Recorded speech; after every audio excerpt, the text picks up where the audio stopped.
नमस्कार. कोकण म्हणलं की हिरवीगार झाडी, कोसळणारा पाऊस आणि अनेक गूढ गोष्टी. तर आज आपण अशाच एका गोष्टीबद्दल बोलणार आहोत जी आजही तिथल्या दबक्या आवाजात सांगितली जाते.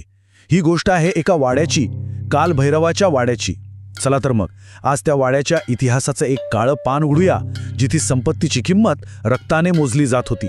अहो, कशेळी गावातले लोक आजही त्या वाड्याकडे बोट दाखवायला घाबरतात.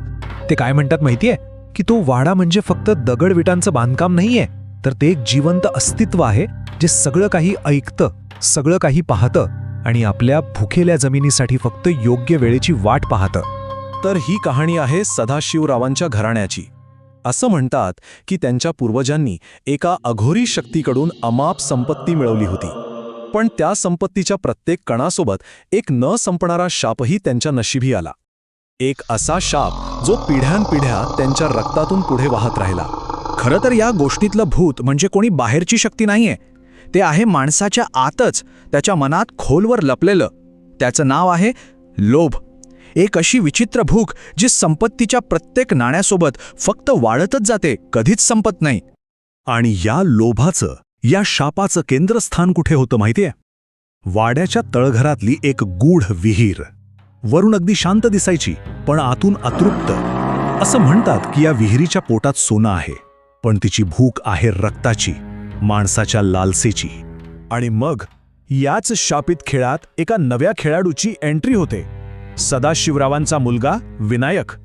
शहरात शिकलेला, आधुनिक विचारांचा, पण त्याच्याही रक्तात तोच वडिलोपार्जित लोभ एका ज्वालामुखीसारखा धगधगत होता, जो त्याला शेवटी त्या वाड्याकडे खेचून आणतोच. त्या विहिरीचा नियम तसा साधा सरळ होता, पण तितकाच क्रूर. आत उतरायचं, हवं तितकं सोनं बाहेर काढायचं, पण परत येताना एकच अट होती: कृतज्ञता म्हणून स्वतःच्या रक्ताचा एक थेंब त्या पाण्याला द्यायचा. ही किंमत चुकवली नाही तर ती विहीर आपलं देणं जबरदस्तीने वसूल करायची, कायमचं. आणि विनायकने तो करार स्वीकारला. रोज रात्री अंधाराच्या साक्षीनं तो तळघरात उतरू लागला. त्याचे खिसे सोन्याने भरत होते आणि त्याच सोबतच त्याच्या मनातली लालसेची आग ही भडकत होती. प्रत्येक सोन्याच्या मोहरेसोबत त्याची भूक फक्त वाढतच चालली होती. सुरुवातीला काही नाण्यांनी समाधान मानणारा विनायक आता अख्खं गाव विकत घ्यायची स्वप्न बघू लागला होता. त्याचा विवेक, त्याचं शिक्षण, सगळं काही त्या सोन्याच्या आवाजात कुठेतरी हरवून गेलं होतं. त्याला हे कळतच नव्हतं की तो विहिरीतून सोनं नाही तर स्वतःचा विनाश बाहेर काढतोय. आणि मग आली ती रात्र, ज्या रात्री हा लोभाचा खेळ त्याच्या शेवटच्या टप्प्यावर पोहोचणार होता. एक अशी रात्र जी विनायकचं नशीब काळोखात कायमचं लिहून टाकणार होती. हो, ती अमावस्येची काळीकुट्ट रात्र होती. म्हणतात ना, या रात्री वाईट शक्ती पूर्ण ताकदीने जाग्या होतात. आणि त्याच रात्री विनायकच्या आतल्या लोभाच्या राक्षसानेही आपलं रौद्र रूप धारण केलं. अजून सोनं मिळवण्याच्या हव्यासापोटी तो त्या रात्री विहिरीत नेहमीपेक्षा जास्त खोल उतरला आणि तिथे पाण्याच्या तळाशी त्याला तो दिसला. सोन्याच्या मोहरांनी काठोकाठ भरलेला एक जुना कलश. क्षणभर त्याचा श्वासच थांबला. डोळ्यासमोर फक्त आणि फक्त अमाप संपत्ती दिसत होती. पण ज्या क्षणी त्याने त्या कलशाला स्पर्श केला, त्याच क्षणी जणू काही नरकाचे दरवाजे उघडले. हजारो अतृप्त आत्म्यांच्या किंकाळांनी त्याचं डोकं फुटायची वेळ आली. तो प्रचंड घाबरला. कलश तिथेच सोडून जीवाच्या आकांताने वर पडू लागला.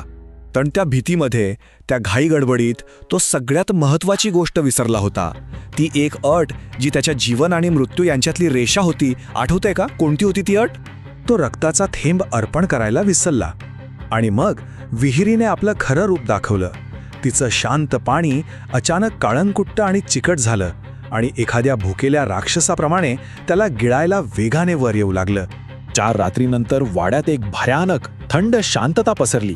लोभाच्या खेळाचा निकाल लागला होता. विहिरीने आपलं देणं व्याजासकट वसूल केलं होतं. दुसऱ्या दिवशी सदाशिवराव जेव्हा तळघरात गेले तेव्हा विनायक तिथे नव्हता. विहिरीचं पाणी पुन्हा एकदम शांत झालं होतं. पण त्या शांत पाण्यावर एकच गोष्ट तरंगत होती आणि ती सूर्यप्रकाशात चमकत होती.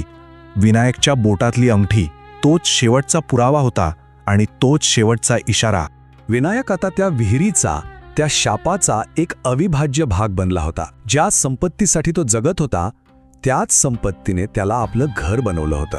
त्याचं शरीर कधीच सापडलं नाही. पण गोष्ट इथेच संपत नाही. कशडीचे लोक आजही सांगतात की मुसळधार पावसाच्या रात्री त्या ओसाड वाड्यातून आजही सोन्याची नाणी खणखणल्याचा आवाज येतो आणि त्यासोबतच एक दबलेली वेदनेची किंकाळीही ऐकू येते. ही कथा आपल्याला एकच कठोर सत्य सांगून जाते. लोभ माणसाला सोन्याच्या बेड्यांमध्ये जखडतो खरं, पण शेवटी त्याच सोन्याची थंडगार कबर त्याच्यासाठी तयार होते. पण विचार करण्यासारखा प्रश्न हा आहे की विनायक सोबत तो शाप खरंच संपला असेल की ती विहीर फक्त शांत आहे आणि वाट पाहत आहे आपल्या पुढच्या लोभी वारसाची. जरा विचार करा.